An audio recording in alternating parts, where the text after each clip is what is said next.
Hello, ഞങ്ങളുടെ ചാനലിലെ പുതിയൊരു വീഡിയോയിലേക്ക് എല്ലാവർക്കും സ്വാഗതം. അപ്പോൾ ഇന്ന് ഞങ്ങളുടെ 10th ആനിവേഴ്സറി സ്പെഷ്യൽ ആയിട്ടുള്ളൊരു വ്ളോഗാണ് കേട്ടോ. ഉച്ച കഴിഞ്ഞിട്ടുള്ള കാര്യങ്ങളാണ് മെയിനായിട്ട് കാണിക്കുന്നത്. രാവിലെ കുറേ അധികം സമയം വാട്സാപ്പിൽ 2 വീട്ടിലേക്കും വീഡിയോ കോളൊക്കെ ചെയ്ത് പിന്നെ കുറച്ച് ക്ലീനിങ് ഉണ്ടായിരുന്നു. പിന്നെ ഉച്ചയ്ക്ക് കഴിച്ചത് തലേദിവസത്തെ കറികളൊക്കെ കൂട്ടിയിട്ടാണ് ഉച്ചയ്ക്കൊക്കെ ഊണ് കഴിച്ചത്. അപ്പോൾ ഉച്ച കഴിഞ്ഞിട്ടാണ് കേട്ടോ ഞങ്ങൾ വെഡ്ഡിങ് ആനിവേഴ്സറി സ്പെഷ്യലിലുള്ള കുക്കിംഗ് ഒക്കെ തുടങ്ങിയത്. അപ്പോൾ അതൊക്കെയാണ് ഇന്ന് നമ്മൾ കാണാൻ പോകുന്നത്. അപ്പോൾ ആദ്യം തന്നെ ഉണ്ടാക്കുന്ന ഒരു മെക്സിക്കൻ ഫ്ലാനാണ്. ഭയങ്കര ഈസി ആയിട്ട് പെട്ടെന്ന് ഉണ്ടാക്കാൻ പറ്റുന്ന ഒരു ഫ്ലാനാണ് കേട്ടോ ഇത്. അപ്പോൾ അതിൻ്റെ റെസിപ്പി ഒന്നുമില്ല അറിയാനായിട്ട്, ഞാൻ അതിൻ്റെ കൂടെ തന്നെ അങ്ങ് പറഞ്ഞു പോകാം. ആദ്യം അതിനകത്തേക്ക് വേണ്ടിയിട്ട് പഞ്ചസാര ഉരുക്കിയതാണ്. അപ്പോൾ ഒരുപാട് ബ്രൗൺ കളർ ആവാതെ തന്നെ അത് ഉരുക്കിയിട്ട് അത് പൈയുടെ പാത്രത്തിലേക്ക് ഒഴിക്കണം. അല്ലെങ്കിൽ ചിലപ്പോൾ ഫ്ലാനിന് ഒരു ഒരു ചെറിയ ചൊവ വരും. അപ്പോൾ അതാണ് കേട്ടോ ആദ്യം ചെയ്തത്. പെട്ടെന്ന് തന്നെ നമ്മളതിങ്ങനെ നന്നായിട്ട് എല്ലായിടത്തേക്കും ആക്കിയില്ലെങ്കിൽ അത് ഉറച്ചു പോകും. ഇപ്പം തന്നെ അത് നന്നായിട്ട് ഒഴിച്ച് കഴിഞ്ഞതേ ഉള്ളൂ. അപ്പോൾ നമ്മൾ ഓവൻ ഒന്ന് പ്രീഹീറ്റ് ചെയ്യാൻ വെക്കുന്നുണ്ട്. 325 കേട്ടോ വെക്കുന്നത്. നമ്മൾ ശരിക്കും ഇന്ന് ചെയ്യാൻ പോകുന്ന 4 മണിക്കൊരു പലഹാരം ഉണ്ടാക്കണം എന്ന് വിചാരിച്ചു. മുട്ട പപ്സാണ്. മുട്ട പപ്സും ചായയും, പിന്നെ വൈകിട്ടത്തേക്ക് ഡിന്നറിന് നെയ്ച്ചോറും ബീഫ് റോസ്റ്റും, പിന്നെ ഈ ഫ്ലാനും, പിന്നെ കേക്ക് ഞങ്ങൾ പുറത്തുനിന്ന് വാങ്ങുകയാണ് ചെയ്തത്. എല്ലാം കൂടി കഷ്ടപ്പെടേണ്ടെന്ന് ചെയ്യാൻ പറഞ്ഞുകൊണ്ട് ഞാൻ കേക്ക് പിന്നെ ഉണ്ടാക്കാനായിട്ട് നിന്നില്ല. 2010 നവംബർ 7 കേട്ടോ ഞങ്ങളുടെ കല്യാണം. അപ്പോൾ 10 വർഷമായി, പെട്ടെന്ന് പോയി. ഇപ്പം നോക്കുമ്പോൾ വിചാരിക്കുന്നു എത്ര വേഗം പോയെന്ന്. നമ്മൾ ആദ്യം മിക്സിയുടെ ജാറിലേക്ക് ഒഴിക്കുന്നത് ഇവാപ്പറേറ്റഡ് മിൽക്കാണ്. അതുപോലെ തന്നെ ഒരു ടിന്ന് കണ്ടൻസ്ഡ് മിൽക്ക് ചേർക്കുന്നുണ്ട്. കണ്ടൻസ്ഡ് മിൽക്ക് ചുമ്മാ കഴിക്കാൻ ആർക്കെങ്കിലും ഇഷ്ടമാണോ? എനിക്ക് ഭയങ്കര ഇഷ്ടമാണ് കേട്ടോ. ചെറുപ്പം പോലുള്ള ശീലമാണ് ആ പാട്ട വൃത്തിയാക്കുക എന്നുള്ളത്. അവസാനം വഴിച്ചിടുന്നത് പോകുന്നത് സ്വന്തം വായിലോട്ട് തന്നെയായിരിക്കും. അപ്പോൾ അത് നിങ്ങൾക്കിവിടെ കാണാം. പിന്നെ നമ്മൾ അതിനകത്തേക്ക് 4 റൂം ടെമ്പറേച്ചറുള്ള മുട്ട ചേർക്കും. പിന്നെ വാനില എസൻസ് ചേർക്കും. നന്നായിട്ട് മിക്സിയിലൊന്ന് അടിച്ചെടുക്കും. നമ്മളത് ഒരുപാട് ഇങ്ങനെ ബീറ്റ് ചെയ്യാൻ പാടില്ല. എന്നിട്ട് നമ്മൾ ആ പൈയുടെ പാത്രത്തിൽ ഒഴിച്ചിട്ട് ബേക്ക് ചെയ്തെടുക്കുകയാണ് ചെയ്യുന്നത്. ഭയങ്കര ഈസി ആയിട്ട് എന്നാൽ നല്ല ടേസ്റ്റോട് കൂടിയിട്ട് ഉണ്ടാക്കാൻ പറ്റുന്ന ഒരു ഡെസേർട്ടാണ് കേട്ടോ. നിങ്ങൾ ഇതുവരെ ട്രൈ ചെയ്തിട്ടില്ലെങ്കിൽ ഒന്ന് ട്രൈ ചെയ്ത് നോക്കണേ. അപ്പോൾ ഞാൻ വിശേഷങ്ങൾ റെസിപ്പിയുടെ ഇടയ്ക്കിടയ്ക്ക് പറയാം കേട്ടോ, അല്ലെങ്കിൽ നമ്മൾ റെസിപ്പി വിട്ടുപോകും. അപ്പോൾ നിങ്ങൾക്ക് പിന്നെ നന്നായിട്ട് മനസ്സിലാവില്ല. അപ്പോൾ നമ്മൾ ആ മിക്സിയിൽ അടിച്ചെടുത്ത അത് നന്നായിട്ട് ഇങ്ങനെ പൈയുടെ പാത്രത്തിലേക്ക് ഒഴിച്ചിട്ട് നമ്മളിനി ബേക്ക് ചെയ്യാനായിട്ട് വെക്കുകയാണ്.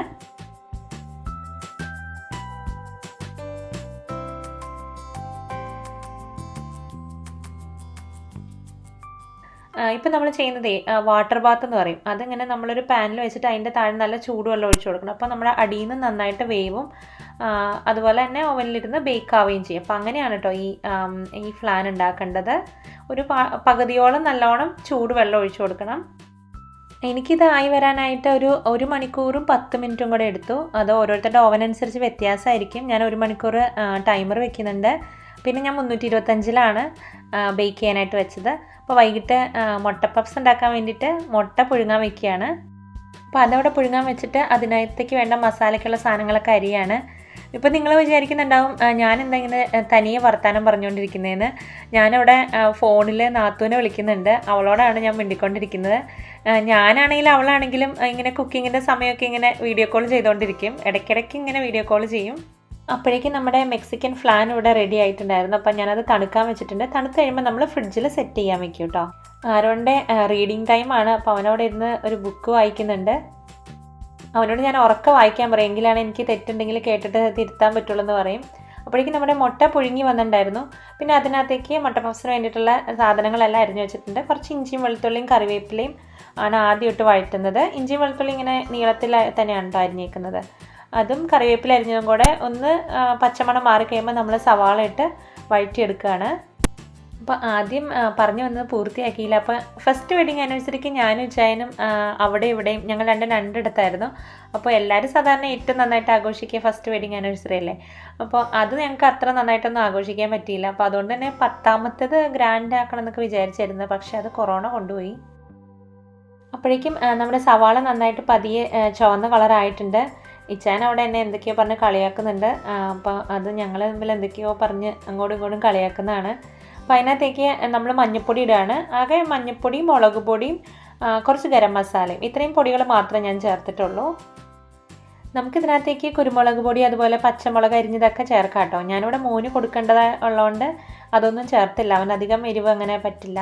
പിന്നെ ഞാൻ ഇതിനകത്തേക്ക് ഒരു എക്സ്ട്രാ സാധനം ചേർക്കുന്ന കുറച്ച് മാത്രം ടൊമാറ്റോ കെച്ചപ്പ് ചേർക്കും. അപ്പോൾ എനിക്കൊരു പ്രത്യേക രുചിയായിട്ട് തോന്നാറുണ്ട്. അപ്പോഴേക്കും നമ്മുടെ മുട്ടയെല്ലാം തോട് കളഞ്ഞെടുക്കാമെന്ന് വിചാരിച്ചു. അപ്പം മുട്ട തോട് കളയുന്നുണ്ട്. അന്നേരം നാത്തൂനോട് സംസാരിക്കുന്നുണ്ട് കേട്ടോ. അവളുടെ ഫോൺ അവിടെ മാറ്റി വെച്ചിട്ടുണ്ട്.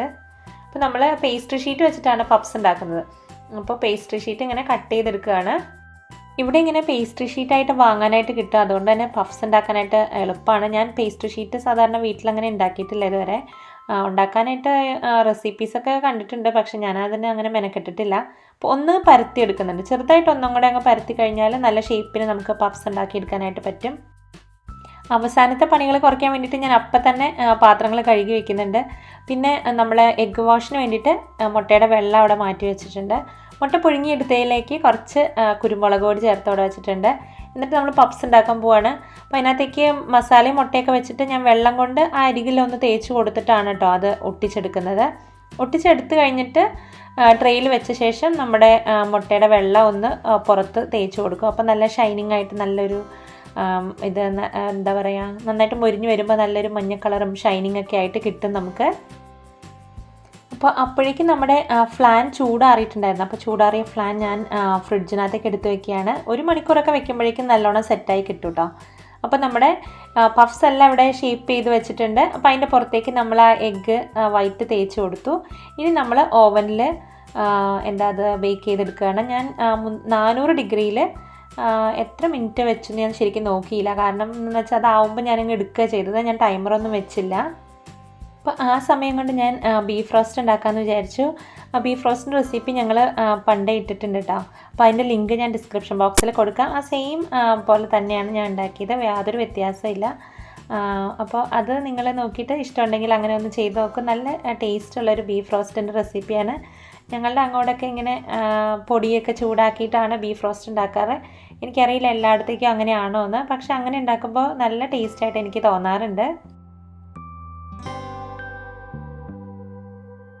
പിന്നെ നല്ല നെയ്യുള്ള ബീഫാണെങ്കിൽ നമ്മൾ എന്തൊക്കെ കാണിച്ചാലും ബീഫ് റോസ്റ്റ് നല്ല ടേസ്റ്റ് വരുള്ളൂ. ഇത്തവണ കിട്ടിയത് അത്ര നെയ്യൊന്നും ഉള്ള ബീഫല്ലായിരുന്നു. ഞങ്ങൾ സാധാരണ ഇവിടെ വാങ്ങാറുള്ളത് ബീഫ് ചക്ക് റോസ്റ്റാണ്. ചക്ക് റോസ്റ്റിനാണ് ഏറ്റവും നല്ല ടേസ്റ്റ് ഉള്ളതായിട്ട് ഞങ്ങൾക്ക് തോന്നാറുള്ളത്. ബീഫ് റോസ്റ്റിലേക്ക് വേണ്ടിയിട്ടുള്ള ഇഞ്ചി നന്നായിട്ട് കൊത്തി അരിഞ്ഞെടുക്കുന്നതാണ്. അപ്പോഴേക്കും നമ്മുടെ പഫ്സ് ആയിട്ടുണ്ടായിരുന്നു. പിന്നെ ചായ എടുത്തു. ഇന്നിവിടെ കുറച്ച് നല്ല കാലാവസ്ഥയായിരുന്നു, ഒത്തിരി തണുപ്പൊന്നും ഉണ്ടായിരുന്നില്ല. അപ്പോൾ പുറത്തിറങ്ങി ഇരുന്നിട്ട് ചായ കുടിക്കാമെന്നൊക്കെ വിചാരിച്ചുകൊണ്ടിരുന്നതാണ്. പക്ഷെ അപ്പോഴേക്കും ആരോ ആ സോഫയിൽ കിടന്ന് ഉറങ്ങിപ്പോയി. അപ്പോൾ അതുകൊണ്ട് പിന്നെ ഞങ്ങൾ പുറത്തിറങ്ങി ചായ കുടിക്കാമെന്നുള്ള അതങ്ങ് മാറ്റി വെച്ചു. അവൻ പിന്നീട് എഴുന്നേറ്റപ്പോഴാണ് കേട്ടോ പഫ്സൊക്കെ കഴിച്ചത്. ഞാൻ ആദ്യം ചായ കുടിക്കാനിരുന്നു. അപ്പോഴേക്കും എനിക്ക് നന്നായിട്ട് വിശക്കുന്നുണ്ടായിരുന്നു. ഇച്ചായൻ വീഡിയോ പിടിച്ചുകൊണ്ട് ഞാൻ ചായ കുടിച്ച് കഴിഞ്ഞിട്ടാണ് ഇച്ചായൻ ചായ കുടിച്ചത്. പൊതുവേ ചായ ചൂടോടെ കുടിക്കാൻ ഇഷ്ടപ്പെടുന്ന ആളല്ല ഞാൻ. എനിക്ക് ചായയൊക്കെ തണുത്തിട്ട് കഴിക്കുന്നതാണ് ഇഷ്ടം. അപ്പോൾ ഇവിടെ മമ്മിമാരും പപ്പമാരൊക്കെ ഉള്ളപ്പോൾ എന്നെ എപ്പോഴും വഴക്ക് പറയുന്ന ഒരു കാര്യമാണ് ചൂടോടെ കുടിക്കണം എന്ന് പറഞ്ഞിട്ട്. സാധാരണ മിക്ക വിവാഹ വാർഷിക ദിവസങ്ങളിലൊക്കെ ഇച്ചാൻ്റെ പപ്പയും മമ്മിയും ഇവിടെ കാണാറുണ്ട്. അവർ വർഷത്തിലൊരു 5 മാസമൊക്കെ വന്ന് നിൽക്കാറുണ്ട്. ഇത്തവണ പക്ഷേ കൊറോണ ആയത് കാരണം ഇത്തവണ അവരെ കൊണ്ടുവരാനായിട്ട് പറ്റിയില്ല. പഫ്സിന് നല്ല ടേസ്റ്റ് ഉണ്ടായിരുന്നു. നല്ല മൊരിഞ്ഞ നല്ല പഫ്സായിരുന്നു കേട്ടോ. അപ്പോൾ ഞാൻ കഴിച്ച് കഴിഞ്ഞിട്ട് ഇച്ചാനും കഴിച്ചു. ഞാൻ അപ്പോഴേക്കും ബീഫ് റോസ്റ്റ് ഉണ്ടാക്കാനായിട്ട് പാത്രം അടുപ്പിൽ വെച്ചിട്ട് എല്ലാം ഒന്ന് വഴറ്റിയെടുക്കുകയാണ്. കുക്കറിൽ ഒരു 2 തവണ കൂവിക്കുമ്പോഴേക്കും ബീഫ് നന്നായിട്ട് വെന്ത് കിട്ടി. ഇവിടുത്തെ ബീഫിന് അങ്ങനെ നാട്ടിലെ പോലെ ഒരുപാട് വേവുള്ളതായിട്ട് എനിക്ക് തോന്നാറില്ല. പെട്ടെന്ന് തന്നെ വെന്ത് വരാറുണ്ട്. അപ്പോൾ നമ്മുടെ ഉള്ളിയെല്ലാം വഴറ്റുന്ന കൂടെ തന്നെ ഞാൻ അപ്പുറത്തെ അടുപ്പിലേക്ക് നമ്മുടെ നെയ്ച്ചോറിന് വേണ്ടിയിട്ടുള്ള ഉള്ളി വറുക്കാനായിട്ട് ഒരു പാത്രം അടുപ്പത്ത് വെച്ചിട്ടുണ്ട്. എന്നിട്ട് നമ്മുടെ നെയ്ച്ചോറിനുള്ള ഉള്ളിയും പിന്നെ കാഷ്യൂനട്ടും കിസ്മിസും ഒക്കെ വറുത്തെടുക്കുന്നുണ്ട്.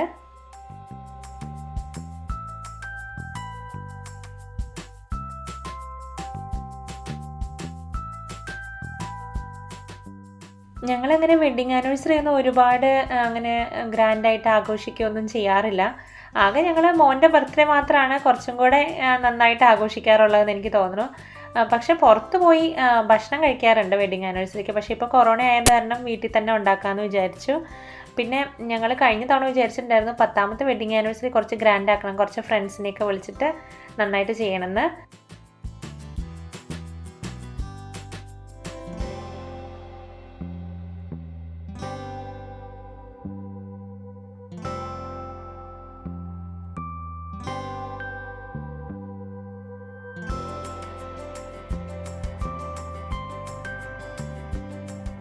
നെയ്ച്ചോറിലേക്ക് വേണ്ടിയിട്ടുള്ള സവാള ചെറിയ ചുവന്ന കളറായി വന്നു തുടങ്ങിയിട്ടുണ്ട്. അപ്പോൾ ഞാൻ തീ ഏറ്റവും കുറച്ചിട്ടു. അപ്പോഴേക്കും ബീഫ് റെഡി ആയിട്ടുണ്ടായിരുന്നു. അത് ഞാൻ തീയെല്ലാം ഓഫ് ചെയ്തിട്ട് അപ്പുറത്തെ അടുപ്പിലേക്ക് മാറ്റി വെച്ചു.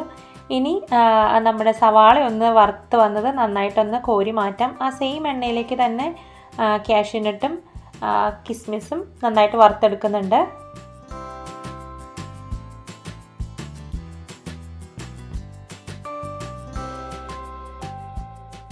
പിന്നെ നമ്മൾ നെയ്ച്ചോറ് ഉണ്ടാക്കാൻ പോവുകയാണ്. അപ്പോൾ അതിന് വേണ്ടിയിട്ടൊരു പാത്രം അടുപ്പത്ത് വെച്ചിട്ട് നെയ്യ് ഒഴിച്ചു. അതിനകത്തേക്ക് ഇങ്ങനെ ഹോൾ സ്പൈസസ് ഇട്ടു. പട്ട, ഗ്രാമ്പൂ, ഏലക്ക, ബേ ലീഫ്, പിന്നെ കുറച്ച് പെരുംജീരകം. പിന്നെ അരി ഞാനാണെങ്കിൽ കുറച്ച് നേരം ഒരു അരമണിക്കൂറോളം വെള്ളത്തിൽ കുതിർത്ത് വാരി വെച്ചതാണ്. അപ്പോൾ അങ്ങനെ വെക്കുമ്പോൾ കുറച്ചും കൂടെ സോഫ്റ്റ് ആവുന്ന പോലെ എനിക്ക് തോന്നാറുണ്ട്.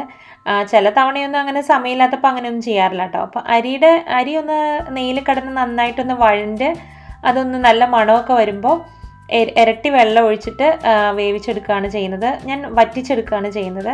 അപ്പോൾ അതിനകത്തേക്ക് ആവശ്യത്തിന് ഉപ്പ് ചേർത്ത് കൊടുത്തു. ഇനി നന്നായിട്ട് തിള വന്നു കഴിയുമ്പോൾ തീ ഏറ്റവും കുറച്ച് വെച്ചിട്ട് മൂടി വയ്ക്കാം. അപ്പോഴേക്കും വീണ്ടും കുറച്ച് പാത്രം കൂടെ ആയിട്ടുണ്ടായിരുന്നു. അത് അപ്പം തന്നെ അങ്ങ് കഴുകി വയ്ക്കാം. നമുക്ക് അടുക്കളയിൽ ചെയ്താലും തീരില്ല എന്ന് എനിക്ക് എപ്പോഴും തോന്നാറുള്ള ഒരു പണി ഈ പാത്രം കഴുകലാണ് കേട്ടോ. എത്ര കഴുകിയാലും ഇങ്ങനെ വീണ്ടും പാത്രങ്ങൾ ഉണ്ടായി വരുന്നതായിട്ട് എനിക്ക് തോന്നാറുണ്ട്. അപ്പോൾ ആ സമയമായപ്പോഴേക്കും ആരോൺ എഴുന്നേറ്റ് ആരോണിൻ്റെ പപ്സ് എല്ലാം കഴിച്ച് അവനും വെച്ചാനും കുളിക്കാനൊക്കെ പോയി. അപ്പോൾ ഞാനിതെല്ലാം ഒന്ന് എടുത്തു വെച്ച് കഴിഞ്ഞിട്ട് ഞാനും കൂടെ കുളിച്ചിട്ട് വന്നിട്ട് നമുക്ക് കേക്കൊക്കെ മുറിക്കാമെന്നാണ് വിചാരിക്കണേ. അപ്പോൾ പാത്രമൊക്കെ കഴുകി കഴിഞ്ഞപ്പോഴേക്കും നെയ്ച്ചോറ് ഏകദേശം ആയിട്ടുണ്ടായിരുന്നു. അതിനകത്തേക്ക് ഞാൻ വറുത്ത് വെച്ചിരുന്ന എന്താ പറയണേ കാഷ്യൂനട്ടും കിസ്മിസും ഉള്ളിയൊക്കെ ചേർത്ത് സെർവിങ്ങിന് ആയിട്ട് എല്ലാം റെഡിയാക്കി വെച്ചു. ഇനി നമുക്കതൊന്ന് ടേബിളിൽ അറേഞ്ചൊക്കെ ചെയ്ത് വെക്കാം. ബ്ലാക്ക് ഫോറസ്റ്റ് കേക്കാണ് ഇച്ചായൻ വാങ്ങിക്കൊണ്ട് വന്നത്. ഇച്ചായന് ഭയങ്കര ഇഷ്ടമുള്ള കേക്കാണ് ബ്ലാക്ക് ഫോറസ്റ്റ്. ആരോണിന് അത്ര ഇഷ്ടമൊന്നുമല്ല. അതിനകത്തൊരു കോഫി ഫ്ലേവർ ഉണ്ടെന്ന് പറഞ്ഞിട്ട് അവൻ അത്ര വലിയ ഇഷ്ടമൊന്നുമില്ല. പിന്നെ കുറച്ച് എന്താ പറയുക ഫ്രൂട്ട്സൊക്കെ അരിഞ്ഞ് വെച്ചിട്ടുണ്ട്. അപ്പോഴേക്കും എല്ലാവരും റെഡിയൊക്കെ ആയി വന്നു. ഇനി നമുക്ക് കേക്ക് മുറിക്കാം. ക്യാൻഡിൽ ലൈറ്റ് ഡിന്നർ ആക്കാമെന്നൊക്കെ ഗംഭീര പ്ലാനിങ് ആയിരുന്നു കേട്ടോ ഞാൻ. അപ്പോൾ എന്താ പറയുക ലൈറ്റൊക്കെ കെടുത്തി ക്യാൻഡിൽ കത്തിച്ച് വെച്ച് കഴിഞ്ഞപ്പോൾ ഇരുട്ടല്ലാതെ വേറൊന്നും കിട്ടുന്നില്ല.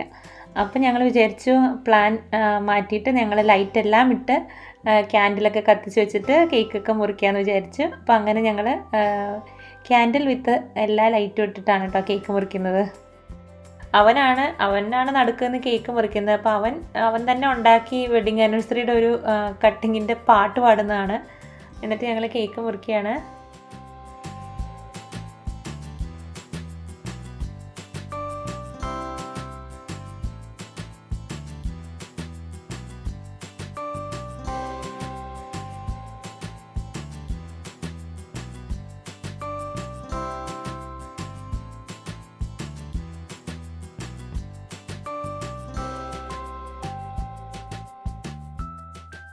അപ്പോൾ എല്ലാവർക്കും വിളമ്പിയിട്ട് നമ്മളിന്ന് ഡൈനിങ് ടേബിളിൽ തന്നെ ഇരുന്നിട്ട് കഴിക്കാമെന്ന് വിചാരിക്കുന്നു. ഇങ്ങനെ ഡൈനിങ് ടേബിളിൽ ഇരുന്ന് ഞങ്ങൾ കഴിക്കുന്നത് വളരെ ചുരുക്കം സമയങ്ങളിൽ മാത്രമാണ്.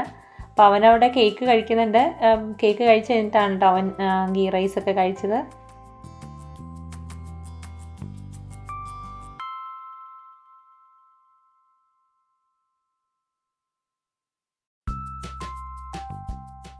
അപ്പോൾ ഞാൻ നമ്മുടെ ഫ്ലാൻ ഒന്ന് മുറിച്ച് നോക്കുകയാണ്. അത് നന്നായിട്ട് സെറ്റൊക്കെ ആയിട്ടുണ്ടായിരുന്നു. നന്നായിട്ട് സെറ്റൊക്കെ ആയിട്ടുണ്ടായിരുന്നു. എനിക്ക് ഭയങ്കര ഇഷ്ടമുള്ളൊരു ഡെസേർട്ടാണ് കേട്ടോ ഫ്ലാൻ. പക്ഷേ അത്ര ഹെൽത്തി ഒന്നും അല്ല. എപ്പോഴൊന്നും ഉണ്ടാക്കി കഴിക്കാനായിട്ട് പറ്റുന്ന ഒരു ഡെസേർട്ടല്ല. പക്ഷേ പെട്ടെന്ന് തന്നെ ഉണ്ടാക്കാൻ പറ്റുന്നതല്ലേ. അപ്പോൾ നമുക്ക് ആരെങ്കിലുമൊക്കെ വരിക എന്നൊക്കെ പറഞ്ഞാൽ പെട്ടെന്ന് തന്നെ ഉണ്ടാക്കാൻ പറ്റുന്നതാണ് ഇങ്ങനത്തെ സാധനങ്ങളൊക്കെ വീട്ടിലുണ്ടെങ്കിൽ. അപ്പോൾ ഇത്രയൊക്കെയാണ് കേട്ടോ ഞങ്ങളുടെ വെഡിങ് ആനിവേഴ്സറിയുടെ വിശേഷങ്ങൾ. ഒരു വർഷം കൂടെ അങ്ങനെ കടന്നുപോയി. അപ്പോൾ ഞങ്ങളുടെ വീഡിയോ നിങ്ങൾക്കൊക്കെ ഇഷ്ടമായി കാണുമെന്ന് വിചാരിക്കുന്നു. ഇഷ്ടമായിട്ടുണ്ടെങ്കിൽ ഷെയർ ചെയ്യാനും ലൈക്ക് ചെയ്യാനും കമൻറ്റ് ചെയ്യാനൊന്നും മറക്കരുത്. ഇതുവരെ സബ്സ്ക്രൈബ് ചെയ്യാത്തവരൊന്ന് സബ്സ്ക്രൈബ് കൂടെ ചെയ്യണം കേട്ടോ. കൂടെ കാണുന്ന ബെല്ലൈക്കണും കൂടെ പ്രസ് ചെയ്താൽ ഞങ്ങളിടുന്ന വീഡിയോസിൻ്റെ ഒക്കെ നോട്ടിഫിക്കേഷൻ നിങ്ങൾക്ക് കിട്ടും. അപ്പോൾ അടുത്ത തവണ വീണ്ടും കാണുന്നവരേക്കും എല്ലാവർക്കും ടാറ്റാ.